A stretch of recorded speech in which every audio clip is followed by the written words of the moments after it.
Hola amigos, bienvenidos a Compartiendo Esperanza. Bienvenidos a un nuevo programa realizado por la Iglesia Adventista del Séptimo Día en la hermosa ciudad de Mendoza. Y ya sabés que no solamente para Mendoza, sino también para esas 14 provincias a las cuales podemos llegar a través del canal 2 de Supercanal, a través de TVO. Y para el resto del país y también del mundo, podemos llegar a través de Compartiendo Esperanza Argentina, el canal de YouTube que nos permite llegar hasta cualquier rincón de nuestro planeta. En el programa del día de hoy, queremos compartir con vos algo relacionado con la economía, pero no a nivel global o general, sino de la economía familiar, de lo que pasa por tu hogar a nivel finanzas, de cómo administrar los recursos que llegan, dicho de una manera sencilla, a tu bolsillo. Sabemos que estamos viviendo en una época inflacionaria, sabemos que estamos en una época donde en la Argentina se siente la crisis, cuesta la canasta básica de alimentos, cuesta el transporte, cuesta la movilidad. Y todo eso hace que uno diga, che, ¿por qué mi sueldo no va al ritmo de la inflación? Como eso no ocurre, pues tenemos que achicarnos a nivel familia en los gastos y poner en práctica algunos consejos relacionados con el ahorro, con la tarjeta de crédito, con la administración de los ingresos a través de un presupuesto familiar.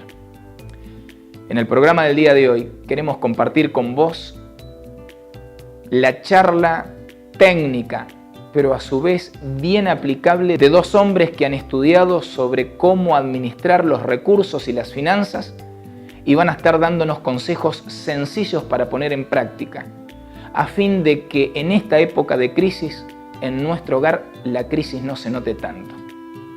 Seguí con nosotros, acompáñanos en este programa de Finanzas Familiares.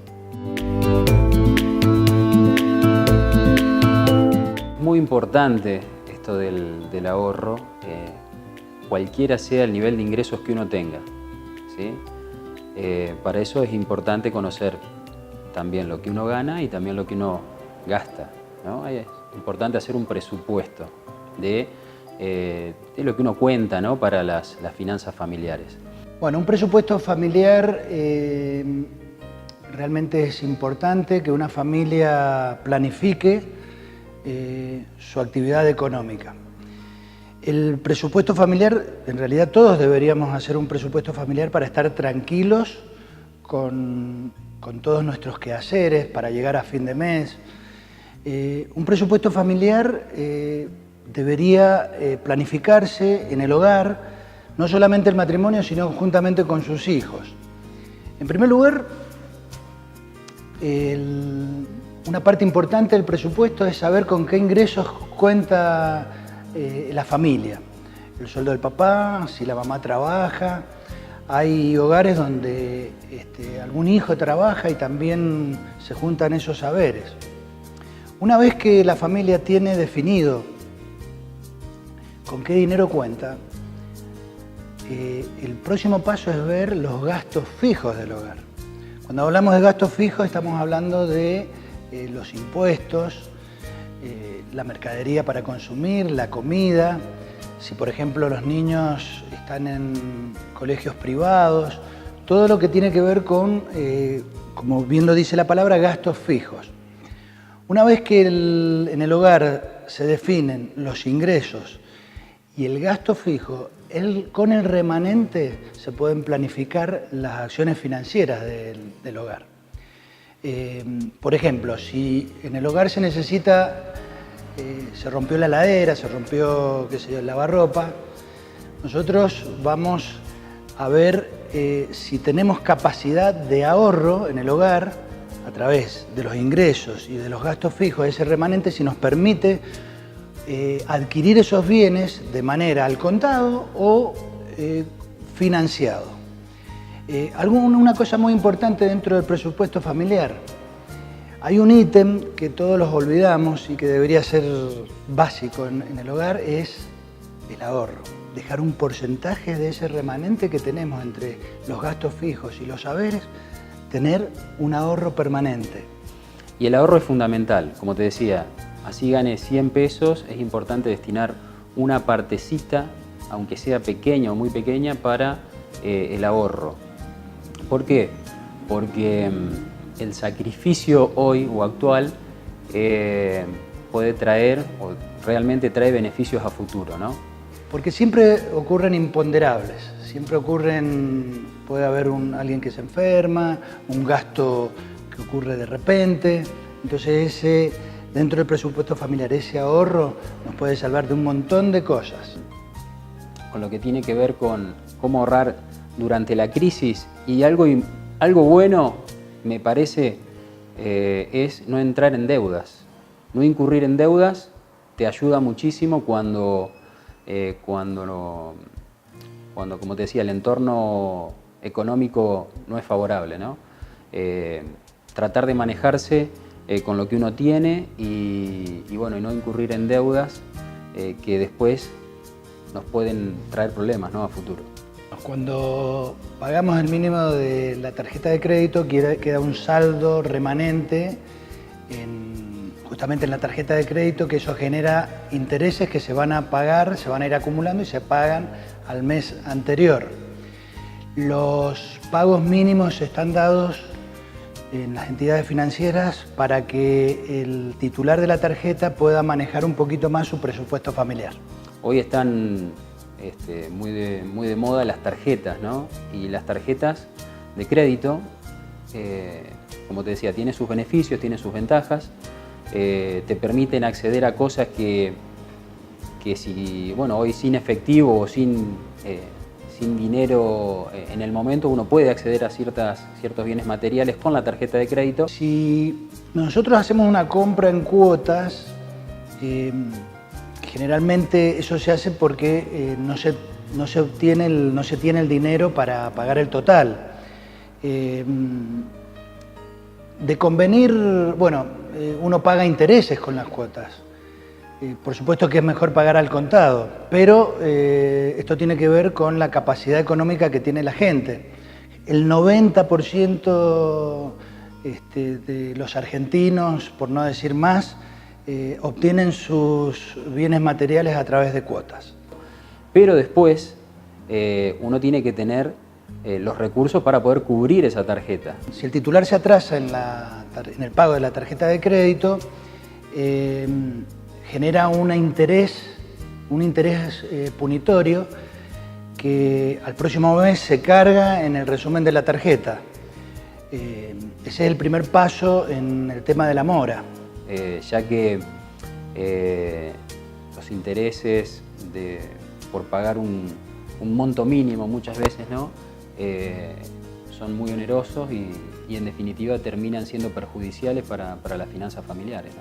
Bueno, los peligros económicos que se encuentra el titular al no pagar su tarjeta de crédito es entrar en una serie de situaciones en mora que pueden llegar desde atrasarse un mes en el pago hasta la entidad financiera pedirle el embargo de los bienes si esos resúmenes no se actualizan o si no se pagan en momento. En lo personal yo soy un poco enemigo, digamos, de los préstamos y demás, pero debemos decir que es una herramienta. Un crédito, un préstamo es una herramienta financiera que bien usada nos puede dar un impulso y nos puede ayudar a crecer. Pero hay que tener recaudos, ¿no? Hay que quizás saber leer un poquito la letra chica, ¿no?, de los contratos de préstamos y demás. Lo que ofrecen los bancos muchas veces puede ser dulce al oído, pero después ser amargo, ¿no?, a la hora de afrontar las consecuencias. Entonces hay que tener en cuenta, como decía, cuál es la tasa de interés a la cual uno va a devolver ese préstamo. Y como te decía, por supuesto uno tiene que conocer o tiene que saber si va a tener los recursos suficientes para poder afrontar después la devolución de ese préstamo.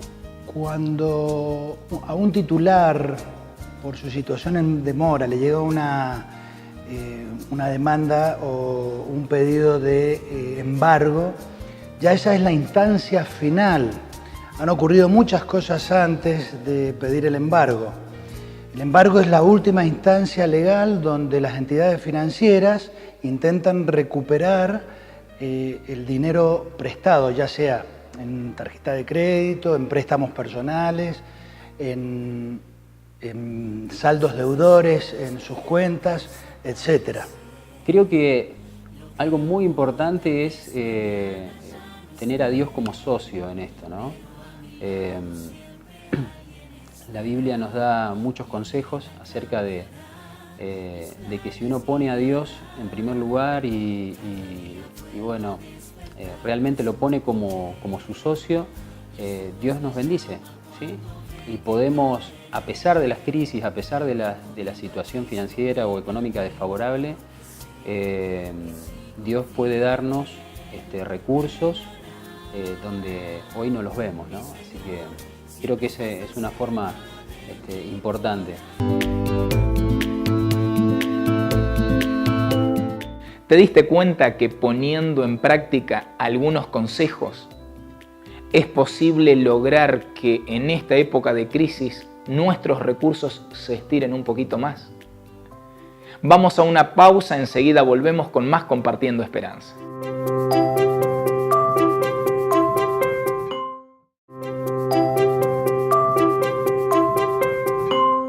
Continuamos en Compartiendo Esperanza y quiero tomar una de las frases dichas por el contador Uriel Garbini sobre involucrar a Dios en las finanzas del hogar.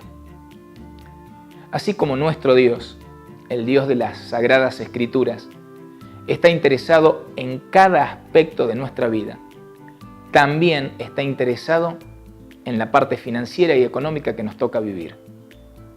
Ese Dios de amor que nos da salud, que nos da vida, que nos ayuda a mantenernos en pie y que produce el latido de nuestro corazón, es también el Dios dueño de todos los recursos. Por eso es importante, si nos encontramos en un aprieto económico, si nos encontramos con algún sueño que parece imposible alcanzar de acuerdo a los recursos que tenemos, acudir a Él. Acudir al Dios que es dueño de todos los recursos para que Él nos ayude a salir del aprieto o nos permita hacer realidad esos sueños que tenemos en nuestro corazón y que la parte económica puede llegar a resultar un obstáculo. Y antes de seguir con la temática del día de hoy, finanzas familiares, queremos poner un poquito de la buena música que se hace acá en la ciudad de Mendoza a través del conjunto masculino En Su Nombre. Como lo dije anteriormente, presta atención a la letra. Tiene un mensaje bellísimo, esperanzador para cada uno de nosotros. En la mañana mi carro guía, buen Señor. En la mañana mi carro guía, buen Señor. Para tu día me voy a alistar, Señor, Señor. En la mañana mi carro guía, buen Señor. En la mañana mi carro guía, buen Señor. Para tu día me voy a alistar, Señor, Señor. ¿Estás lista, mi hermana? Oh, sí. ¿Estás lista para mí? Oh, sí. ¿Quieres ver a mi Jesús? Oh, sí. Te espero sobre el carro, pues ya quiero partir. En la mañana mi carro guía, buen Señor. En la mañana mi carro guía, buen Señor. Para tu día me voy a alistar, Señor, Señor. En la mañana mi carro guía, buen Señor. En la mañana mi carro guía, buen Señor. Para tu día me voy a alistar, Señor, Señor. ¿Estás listo, mi hermano? Oh, sí. ¿Estás listo para leer? Oh, sí. ¿Quieres ver a mi Jesús? Oh, sí. Te espero sobre el carro, pues ya quiero partir. El día nunca olvida.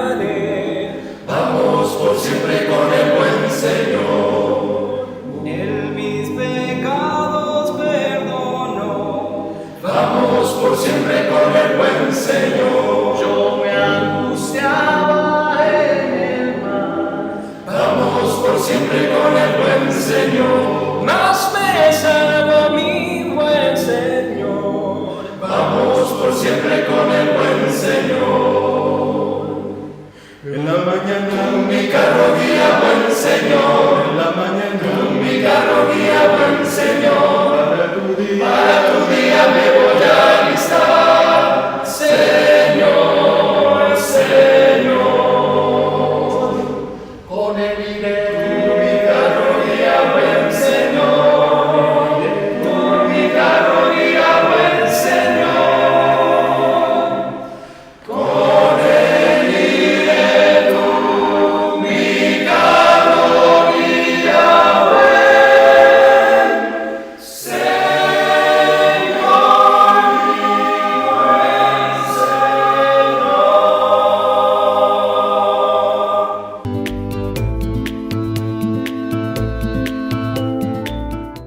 La palabra de Dios dice, y nos da consejos sobre esto, ¿no?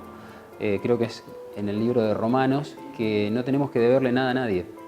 Y realmente eso te da una tranquilidad, no deberle nada a ninguna persona, no tener ningún compromiso con nadie, te da, como te decía, la tranquilidad y también la proyección para poder disponer uno de los recursos que Dios le ha dado de la mejor forma, sin estar agobiado, ¿no? Bueno, las ventajas de hacer un presupuesto familiar es saber, la familia es tomar conocimiento de con qué cuenta para solventar las necesidades del hogar.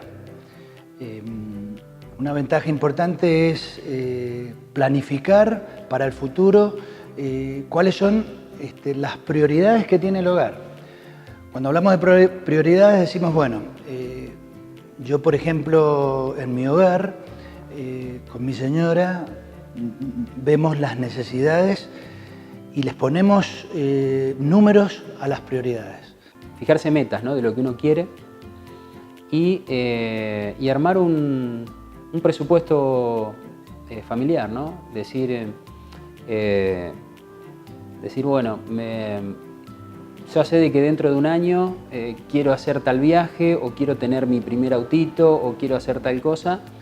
Por ejemplo, si se me rompió, se me está lloviendo el techo, eso es una prioridad. Tengo que arreglar el techo de mi casa. Y todo tiene que ver el dinero con que cuento en la planificación financiera que hicimos en el hogar. Si tengo dinero para pagarlo en forma contado o adquirir las cosas a través del financiamiento. Armar todo lo que sea un boceto de los ingresos y de los egresos, llevar un detalle y bueno, y ajustarse a eso. Las desventajas que tenemos al no hacer un presupuesto es, en forma simple, llegar a mediados de mes y de repente no tener dinero para continuar viviendo el resto del mes. Y ahí empiezan los problemas en la familia. Para terminar el mes salimos a pedir financiamiento. Entonces empezamos con una rueda de financiamiento que puede llevarnos a perder lo que hemos adquirido en forma material a través de embargos, a través de juicios y de una serie de cuestiones legales que no son convenientes. No andar bueno, todos los meses destinando algunos pesitos para esto o algún gusto muchas veces que después nos llevan a que los pesos se vayan yendo de a poco y no logremos cumplir con el objetivo.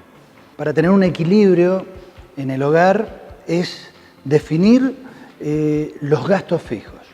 Si nosotros definimos los gastos fijos y analizamos los ingresos que tenemos y son equilibrados, hay un problema en los gastos fijos. Hay algo que estamos gastando, que estamos usando de más, que no nos permiten tener un ahorro de nuestros ingresos. Si no nos salimos de nuestro esquema de la planificación familiar, de nuestros gastos corrientes y de todo aquello que hemos ido, digamos, organizando previamente, no vamos a tener necesidad de incurrir en deudas. Hemos hablado del presupuesto familiar y hemos dado tal vez algunos ítems que nos permita tener una economía equilibrada en el hogar. Hemos dicho que debemos definir los ingresos, los gastos fijos y las prioridades que tenemos en el hogar. También hemos definido una parte muy importante que es que dentro de la resultante de los ingresos y de los gastos fijos debemos tener un ítem que es ahorro para los gastos imprevistos. Pero hay un ítem más que quisiera compartir con ustedes, es un ítem que nos permita guardar algo para ayudar a los que necesitan. Una partecita de nuestros ingresos que sirven para ayudar al prójimo.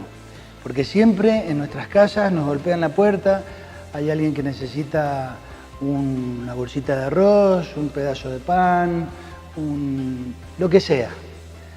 Dentro de nuestro presupuesto familiar deberíamos tener un ítem que sirva para ayudar a los que menos tienen.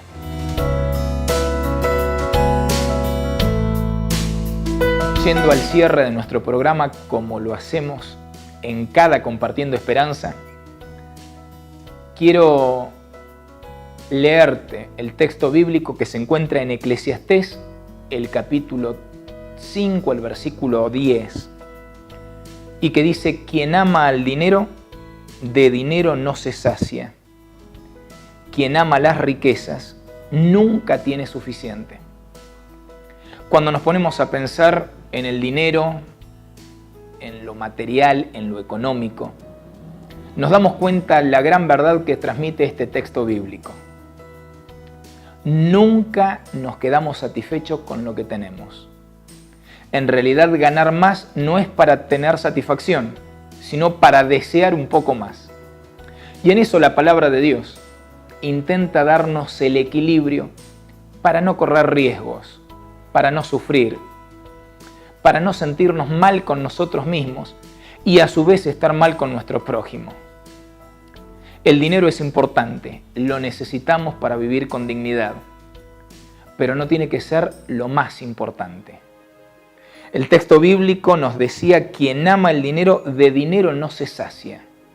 Es decir, quien ama el dinero, quien pone el dinero por encima de todas las cosas, nunca se queda satisfecho con lo que tiene. El hecho de no estar satisfecho con lo que se tiene, en algunos casos, lleva a las personas a comportarse de manera deshonesta. Los tristes casos de corrupción que hemos escuchado a nivel local y también a nivel nacional nos muestran la gran verdad de este versículo. En otras ocasiones, por el hecho de amar el dinero por sobre todas las cosas, hace que muchas familias, muchos hogares queden divididos, queden rotos, porque el amor al bien material es mayor que el amor a los lazos sanguíneos. En algunas ocasiones hasta se han roto amistades por causa del dinero. Por esa razón, buscando el equilibrio que Dios intenta darnos en su palabra, es importante tener en cuenta que el dinero nunca tiene que ser más importante que tu salud. Y quizás te parece una exageración, pero no estoy exagerando. Hay personas que por buscar dinero, por buscar el vil metal, lo hacen incluso yendo en contra de las leyes naturales de nuestro cuerpo para mantener la salud, quitándole horas al descanso, no alimentándose correctamente, teniendo un estado de ánimo en permanente estrés y tensión, sencillamente para poder ganar más. En segundo lugar, nunca pongas el dinero por encima de los lazos familiares. Es terrible cuando nos enteramos de aquellas personas que se han dividido de un hermano, de una hermana, de un primo, justamente porque han creído que han sido estafados a través de una herencia. Y le hacen la cruz a la persona, sencillamente se separan de ella porque ocupaba tal lugar el dinero en el corazón que está por encima de los lazos familiares. En tercer lugar, nunca pongas el dinero por encima del valor de una persona. El valor humano, el valor de la vida humana, es infinitamente superior a la montaña más grande de dinero que te puedas imaginar. Dios, en su palabra, nos demostró cuánto valor le dio a la raza humana, dando a su Hijo Jesús para que viva y para que muera por la humanidad. Por eso, como la Biblia intenta establecer un equilibrio, ya que todos necesitamos el dinero para poder subsistir, para poder vivir, tenemos que darle el lugar adecuado, el lugar apropiado y no caer en los extremos. El dinero es importante y es valioso, pero nunca debería ser más valioso que una persona, que un ser humano, y nunca debería ser más valioso que tu fe. El Dios que escribió la Biblia, el Dios que nos dejó tantos consejos a través de su palabra, nos mostró que realmente lo que tiene valor en este mundo es la vida humana. Somos nosotros, somos las personas creados a imagen de Dios. Y qué importante es, en la medida que nos organicemos económicamente hablando, poderle dar al dinero el lugar apropiado, pero nunca un lugar más importante que, de acuerdo a la Biblia, no debería ocupar. Incluso en otros textos de la palabra de Dios se habla de que el dinero para algunos llega a convertirse en un dios, en un ídolo, en algo que ocupa un lugar supremo por encima de todas las cosas. Y eso tiene consecuencias desagradables. Por eso, si querés vivir en paz, si querés vivir feliz, si querés disfrutar de la vida con los recursos que Dios te da, dale al dinero el lugar preciso y adecuado. Dale al dinero la importancia de vida para poder vivir. Pero ten en cuenta, recordá, que a este mundo llegamos desnudos y nos vamos exactamente de la misma manera. Lo importante es tu vida y la mía. Lo importante es la familia. Lo importante es la fe. Cuando tenemos esa escala de valores correcta, bien hecha, y le damos un lugar secundario al dinero, sencillamente nos beneficiamos nosotros. Y es también una manera de compartir esperanza con quienes nos rodean. Gracias por acompañarnos en el día de hoy. Que Dios te bendiga. El universo riges con poder. ¿Quién me podría arrebatar la paz? Las tempestades no me alcanzarán. Si estoy contigo tengo paz.